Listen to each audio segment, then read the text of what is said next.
this screen right here. So it's for sure it's sharing. You're fine. Okay, so last talk of the day. We've had a real mixed class of topics, and today we're hearing about turning photons into food. And we've got Bruce Bugbee, who's president of Apogee Instruments. Bruce, the floor is yours. We look forward to hearing you. Great. Thank you, Derek. I'm pleased to be able to present in this online conference. That challenge is always coming across personally when you're not there personally. But I'm going to do my best to give you a personal presentation as if I was right there in person. And what I've talked about this so many times over so many years, issues about controlled environments. And just a bit of background about me. I'm a university professor at Utah State University. I specialize in using controlled environments to study plant-environment interactions. And now, of course, that's become a commercial avenue to produce food, not just a research tool. But I got into it a long time ago because it's a research tool. So it's a hybrid between basic research and applied research. 30 years ago now, I started an instrument company called Apogee Instruments. And I'm still president of the company. In addition to my day job as a professor, the company has about 40 employees. It's located here in Logan, Utah. We make a lot of environmental sensors to rigorously quantify the environment. And that's as much as I need to say about Apogee. What I would like to leave you with today is how we model potential yield when the environment is very optimal.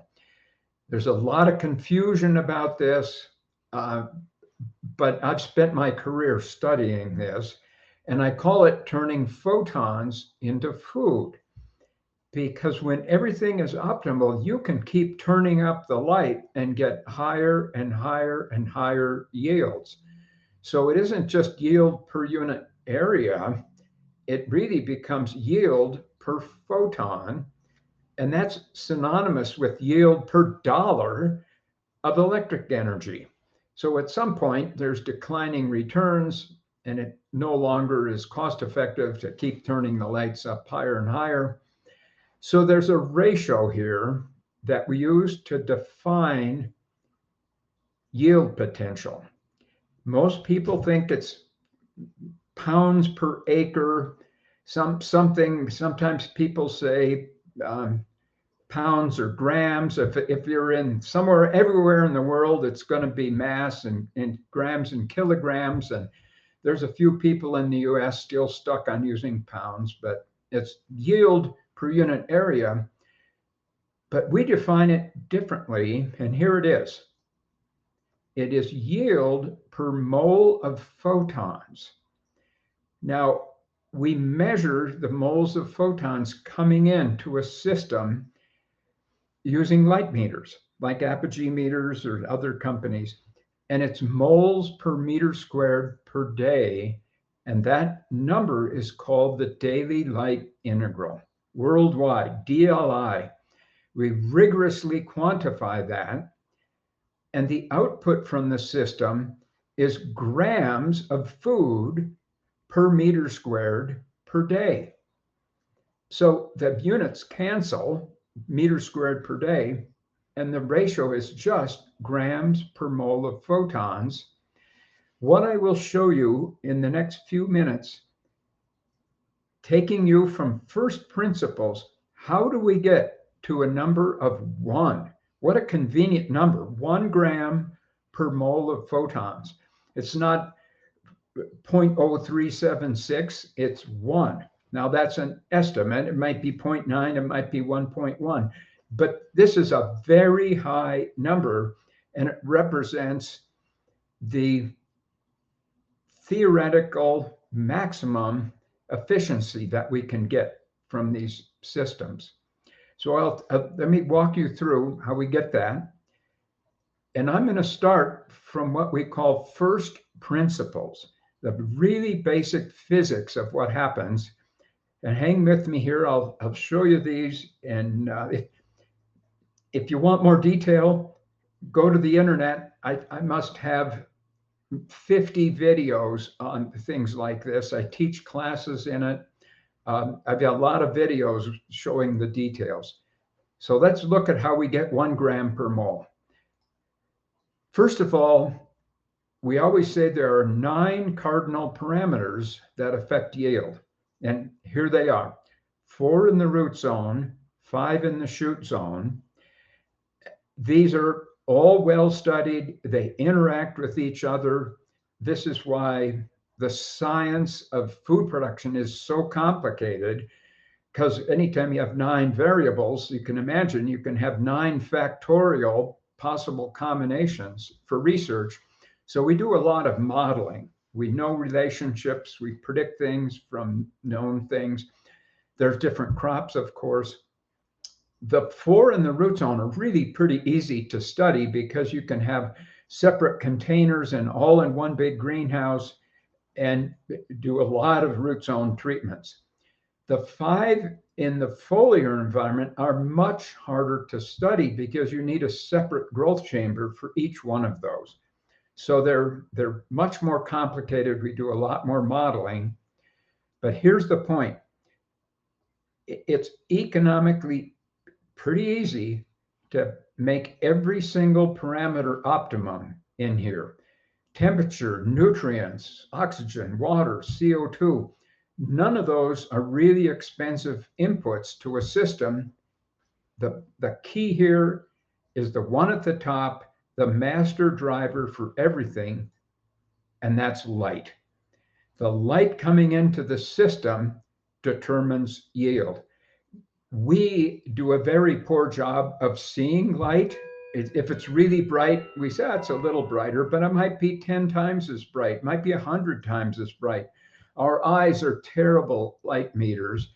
And so as a result, we really underappreciate how light drives yield in these systems. And that simple fact is the result of a lot of bankruptcies. People don't understand how much light they need, and scaling from small studies to big studies. And of course, that's how I ended up starting an instrument company in the first place, to make it easier and better and more accurate for all the growers in the world to measure light coming into this system. And that light technically is the moles of photons coming into the system. Now, I'm going to show you the most important equation in the world. I say this over and over again, and it just shocks people. Everybody says, oh my God, what is that? Equations are inputs on the left side and outputs on the right side. And you'll see I got a picture of a planet here to emphasize this is the most important equation in the world, and it's pretty simple. Some people say this must be E equals mc squared. It could be, but this equation is even more powerful than that. There it is. Carbon dioxide and water, 2 really low inputs. CO2 is a low energy gas, and water combine to make CH2O, which is carbohydrate. That's food, and oxygen is rocket fuel. So 2 really high energy outputs from 2 really low energy inputs. This is the most important equation in the world. And of course, you know from high school biology, this is called photosynthesis. Now, all the books write this, and we make our students memorize the stoichiometry and everything, but you don't get something for nothing. You don't get a lot of yield from 2 low input gases without something to push this across. And that something is light. And very specifically, it's photons, and our instruments count those, exactly count the photons. And it takes about 15 photons to push this equation across. Now, some of my talks have the energy and all this, the energy balance, but for now, we get 1 molecule of CH2O for every 15 photons we put into the system. Now we say it's 15 moles of photons. A mole is, of course, Avogadro's number of photons. And we have a mole of carbohydrate, and a mole of carbohydrate weighs 30 grams. From the stoichiometry of CH2O, it's 30 grams. So we get 30 grams of food for every 15 photons we put into the system. Now, that's the next slide. I'm going to walk you through the mathematics of this. And I tell my students, this is really arithmetic. There's nothing higher math. It's numbers multiplied by each other. There's our 15 moles of photons and our 30 grams per mole of photons in the top. The efficiency of a system is always defined by the output of the system divided by the input to the system. And the output, of course, is 30 grams, and the input is 15 moles. So that's pretty easy arithmetic. There is 2 grams per mole of photons. Well, wait a minute. Didn't I just tell you the theoretical maximum is 1? How come this slide shows 2? Here's the challenge. This is only at the end of a light period. At night, this equation is reversed. And when it's reversed, that is called respiration. So you have to subtract respiration at night from photosynthesis in the day. And this is not a bad thing. Respiration is just like people. We have to sleep at night to rebuild ourselves so we're productive in the day. And that exact same thing happens with plants. They're synthesizing all kinds of proteins, amino acids, lipids at night, so they're productive during the day. We rigorously quantify the size of these arrows going back and forth by putting plants in boxes and measuring the gases back and forth. We've got very sophisticated systems to do this. So we get this ratio of the green arrow going to the right and the gold arrow going to the left. And that ratio is called carbon use efficiency. How much carbohydrate do we get? And we subtract night. And that number turns out to be close to 60%, or 0.6 in our model that we're developing. So we have to model the efficiency in the day by the carbon use efficiency. And that's pretty easy arithmetic. It's 1.2 grams per mole. Well, that's still bigger than 1. How do we get to 1? That is a ratio called harvest index.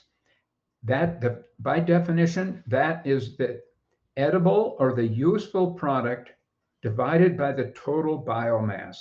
And a good example is we don't usually eat the roots of a plant. It took energy to make those roots. They were necessary, but we don't eat them.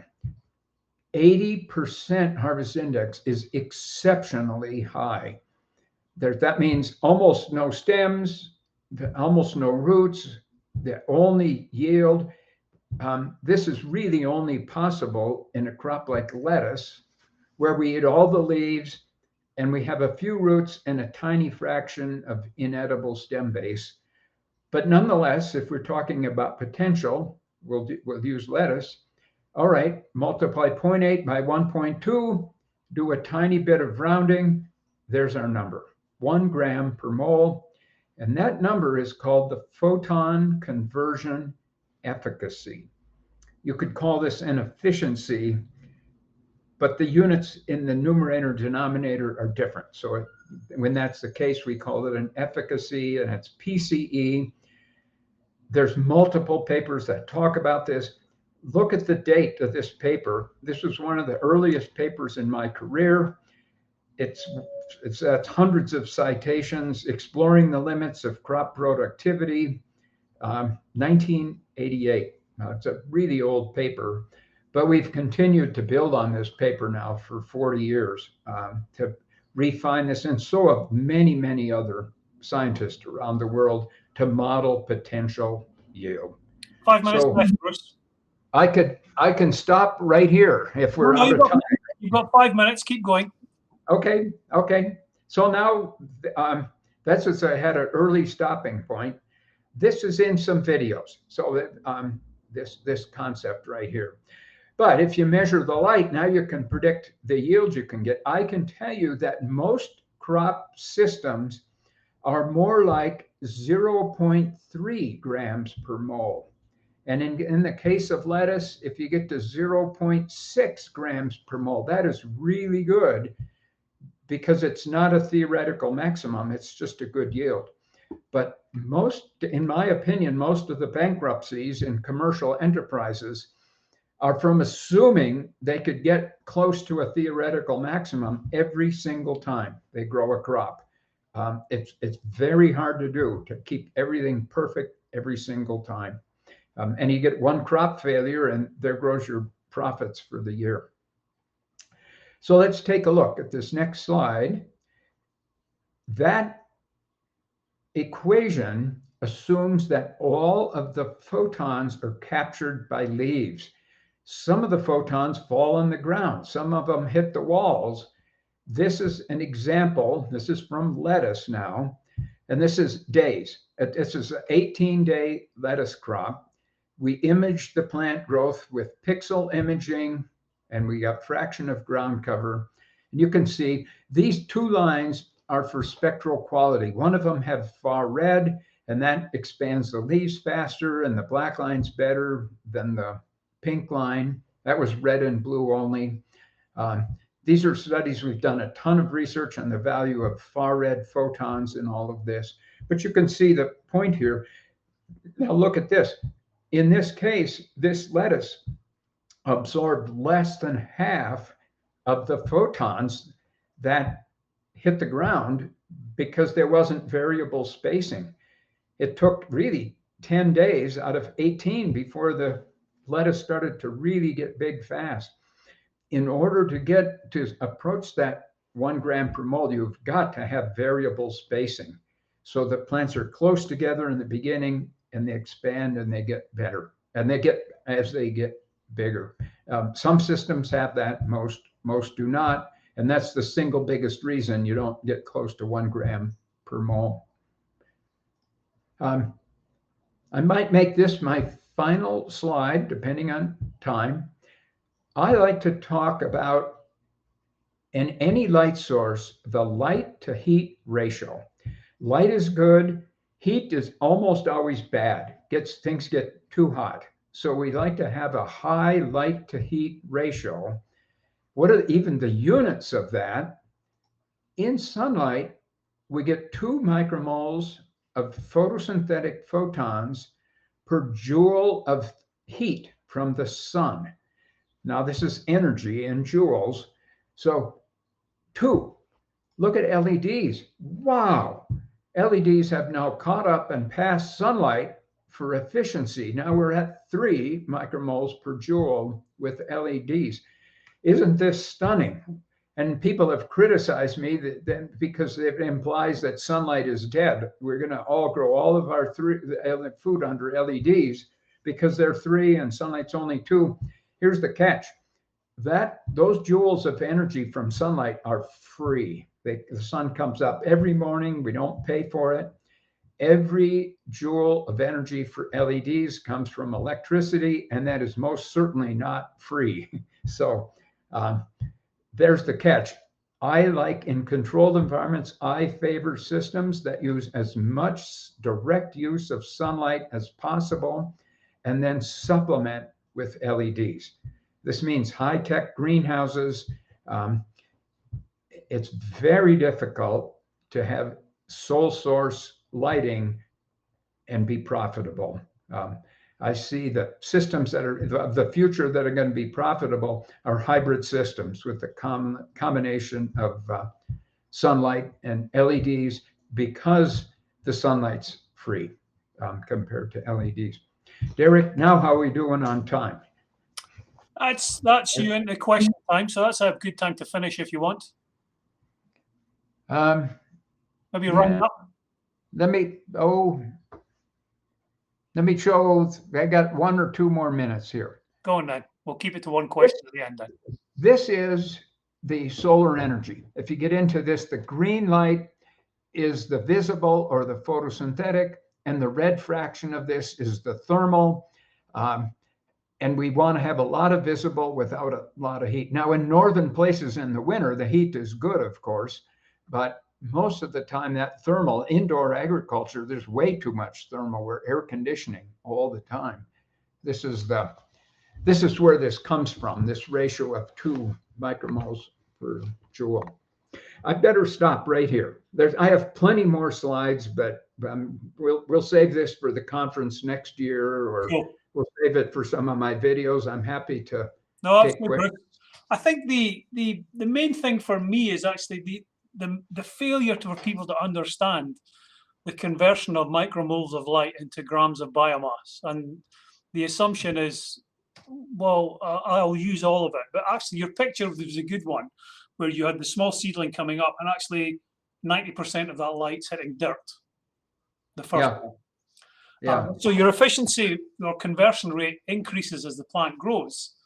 But actually, the energy you're spending at the start is going nowhere. Yeah. It's much more efficient or cost effective as it grows. So that's just the way of growing, though, unfortunately. There's no easy way. Yeah, Eric, you hit it right on the head. This fractional ground cover, if that was grams per mole of photons, it only gets to 1 right before we harvest. And that's probably where, going back to what you were saying, I can see, I'm chatting to people today, the mixed system of blended sunlight and LED support to making sure you're keeping a maximum in, which will help cost. And the guys that were on earlier were talking about the energy projections in the US, which kind of look frightening as well. And the costs are never going to go down, let's be honest. Yes. And so the ways forward for that. So your framework focuses on photon flux. So how does this compare to photon wavelength, or the ratio of different colors used in food production? Yeah. All wavelengths are not equal in terms of energy, obviously. Well, that's a really good question. And I have a video, I think it has over 3 million, a YouTube video with over 3 million views now. And I think the title is Myths of Lighting for Cannabis Production. Colors of light matter, but not nearly as much as you might think. This slide is a really good example. Here we added far red light, and for sure that helped. That black line's higher than the pink line, but neither of those lines get to 100% right away. We're eking out little gains by colors of light, and color of light our eyes are so sensitive to that. We can see tiny shifts of color. You go to the paint store and there's 1,000 different colors. We can pick them all out. So we overemphasize the value of quality of light, the color of light, and we way underemphasize the importance of quantity of light, just the moles of photons. Our eyes are good colorimeters, and they're really bad at doing total intensity. So you buy a light meter so you can quantify the light. That's the important take-home message. There was an old maxim called "Never mind the quality, feel the width," and I think that's what you're talking about here. Okay, so we're running out of time. I recommend you go back and check. I've read many of Bruce's publications. They're all corkers.